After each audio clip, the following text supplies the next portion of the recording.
একটা অভ্যুত্থান যখন হয় তখন কিন্তু আর ইতিহাসের স্বাভাবিক পথে ইতিহাস চলে না। স্বাভাবিক পথে চললে তো আর অভ্যুত্থান হতো না। অভ্যুত্থান মানেই হলো যে দীর্ঘদিনের পুঞ্জীভূত ক্রোধ সেটা একটা বিস্ফোরণের পথ পেয়েছে, অথবা দীর্ঘদিনের চেপে বসা দুঃশাসন সেখান থেকে মানুষ মুক্তি পেয়েছে। ফলে মানুষের মধ্যে যেমন মুক্তির একটা আকাঙ্ক্ষা থাকে, সেখান থেকে একটা মনে হয় যে তারা আপাত স্বাধীন হয়েছে।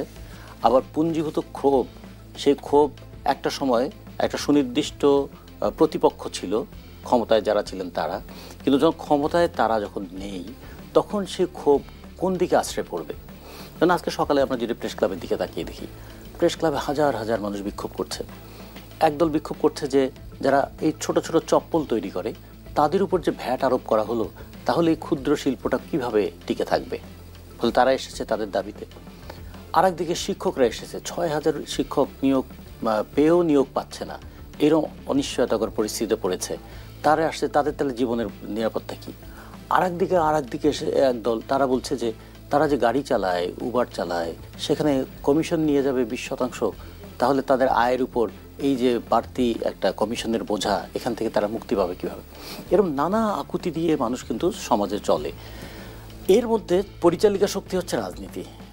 যে রাজনীতি দেখিয়ে দেয় দাবিটা কার কাছে করবেন, দাবিটা আদায়ের পথ কী, দাবিটাকে কিভাবে গ্রহণ করা হচ্ছে, দাবির ভিতরে যৌক্তিকতা আছে কি, যৌক্তিকতা যতটুকু আছে ততটুকু মেনে নেওয়ার মতো আর্থিক সক্ষমতা আছে কি, না থাকলে পথ কি। এগুলোকে আমরা বলি একটা ডেমোক্রেটিক প্রসেস। ফলে ডেমোক্রেটিক প্রসেসের মধ্যে বিক্ষোভ থাকতে পারে, আন্দোলন থাকতে পারে, ঘেরাও থাকতে পারে, কিন্তু যখন এই গণতান্ত্রিক সংস্কৃতিটা থাকে না, তখন যে কোনো কিছুর উপরে একটা দমন পীড়ন চলে। এই দমন পীড়ন যখন রাষ্ট্র বা শাসক গোষ্ঠী চালায়, তখন সেই শাসক গোষ্ঠীকে আমরা বলি একদিকে তুমি শোষণ করছো আর একদিকে দমন করছো। শোষণ আর দমন মিলে একটা স্বেচ্ছাচারী বা স্বৈরাচারী ব্যবস্থা প্রতিষ্ঠা করে রেখেছো। আমরা বিগত 15 বছর এই ধরনের কথা শুনেছি এবং এরকম কাজ ঘটতে দেখেছি। ফলে এখন মানুষের মধ্যে প্রত্যাশা যে সরকার এসছেন তিনি তো দমন করার সরকার নন, তিনি তো দুর্নীতি করার সরকার নন, তিনি তো মানুষের দুর্ভোগ লাঘব করারই চেষ্টা করবেন। সেইটা যখন করবেন তখন সরকারের রোড ম্যাপটা কী হবে, কেমন করে এই সরকারি কাজটা করবেন, কত দিনে করবেন এবং এই কাজটা শেষ পর্যন্ত কারা করবে। একটা উত্তর পরিষ্কার হয়েছে যে শেষ পর্যন্ত করবে রাজনৈতিক দল, এবং সে কারণে শেষ পর্যন্ত এই জায়গায় আসতে গেলে একটা সুষ্ঠু অবাধ গ্রহণযোগ্য নির্বাচন লাগবে। এই নির্বাচন নিয়ে যত কনফিউশন থাকবে, অরাজকতা বিশৃঙ্খলাটাও তত বাড়তে থাকবে, সংঘর্ষ হচ্ছে। এখানে কিন্তু একটা শক্তি পরীক্ষার ব্যাপার হচ্ছে। এর আগে ঢাকা কলেজ এবং সিটি কলেজের মধ্যে শক্তি পরীক্ষা হয়ে গেল। কিংবা ধরুন আমাদের ইচ্ছা হলো, কিংবা আমরা মনে করলাম অমুক জায়গায় আমাদের প্রতিপক্ষ আছে, যাও ওকে ধরে নিয়ে আসো, কিংবা অমুক জায়গায় ওটাকে গুড়িয়ে দাও। তো এগুলো সমস্ত কিছুর মধ্যে কিন্তু একটা শক্তি প্রদর্শনের ব্যাপার থাকে। যখন শক্তি প্রদর্শনের ব্যাপারটা মুখ্য হয়ে যায়, তখন অনেক সময় কিন্তু যুক্তিটা আড়াল হয়ে যায়, যুক্তিটা দুর্বল হয়ে যায়। এবং এটা সমাজের মধ্যে শুধুমাত্র অর্থনৈতিক ক্ষেত্রে বিশৃঙ্খলা তৈরি করে তা না, মানুষের মনন জগতেও একটা দারুণ বিশৃঙ্খলা তৈরি করে।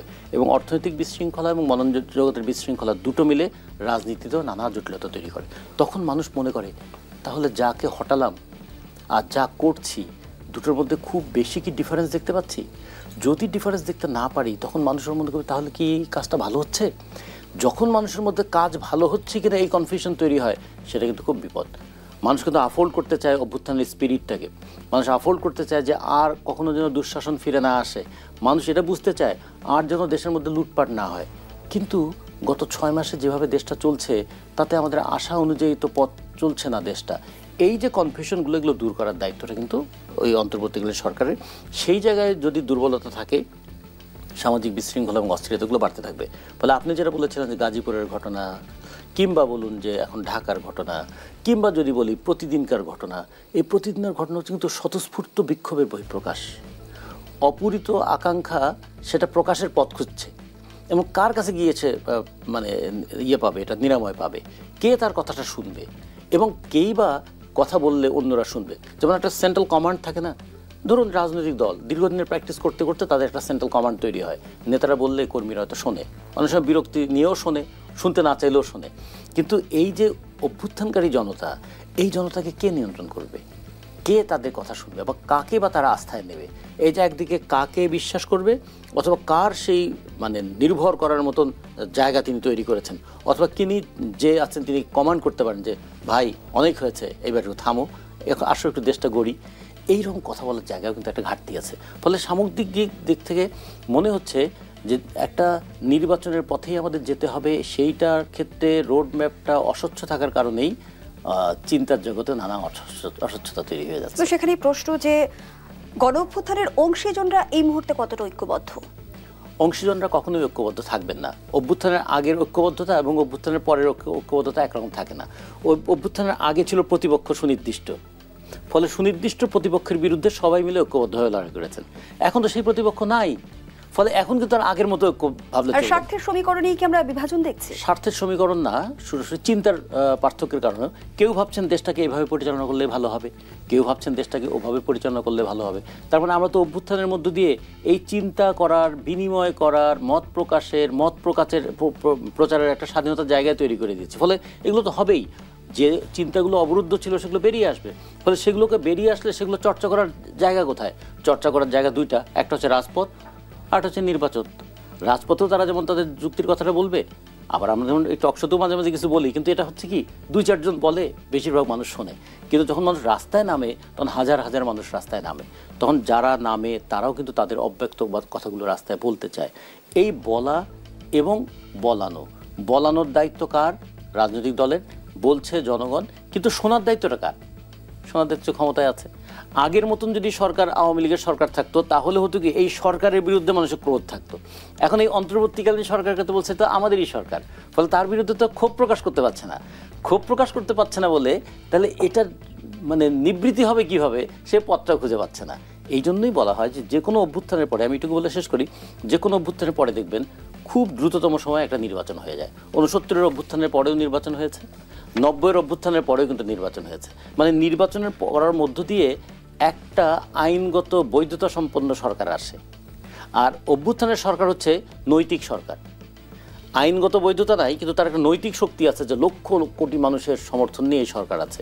ফলে নৈতিক ভিত্তি আছে, তার রাজনৈতিক গ্রহণযোগ্যতা তৈরি করতে হবে, এবং সেটা তৈরি করতে গেলে একটা নির্বাচনের মধ্যে দিয়ে আসতে হবে। এই জায়গায় আমরা মনে করি মাঝে মাঝে মনে হয় একটু ভুল হয়ে যাচ্ছে আমাদের। অভ্যুত্থানকারী শক্তির মধ্যে অনেক ধরনের প্রবণতা আছে। কেউ মনে করছেন যে নির্বাচন যত দেরিতে করা যায় তত ভালো, কেউ বলছেন যে নির্বাচন দ্রুততম সময়ে করে একটা দায়িত্বশীল সরকারকে ক্ষমতায় আসতে দেওয়া উচিত, কেউ বলছে এই অভ্যুত্থান নয়, এরপরে আরেকটা অভ্যুত্থান করতে হবে, অভ্যুত্থানকে আরেকটা অভ্যুত্থান দিয়ে রিপ্লেস করতে হবে, তার মানে আরেকটা পরিস্থিতি তৈরি করো।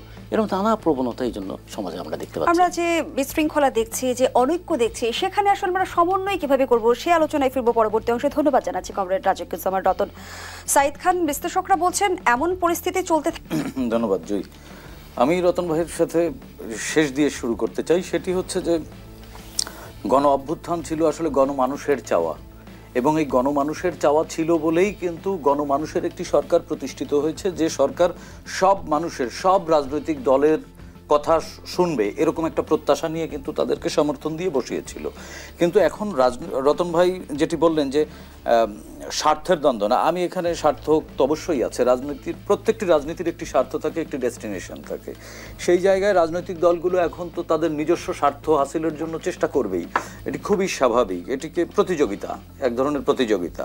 আগামী নির্বাচন, যেটি রতন ভাই বললেন যে গণ অভ্যুত্থান পরবর্তী পৃথিবীর সব দেশেই বা বাংলাদেশেও এর আগে 2টি অভ্যুত্থান হয়েছে, সেই অভ্যুত্থান পরবর্তী সময় দ্রুত একটি নির্বাচনের মাধ্যমে জনগণের সরকার প্রতিষ্ঠিত হয়েছে।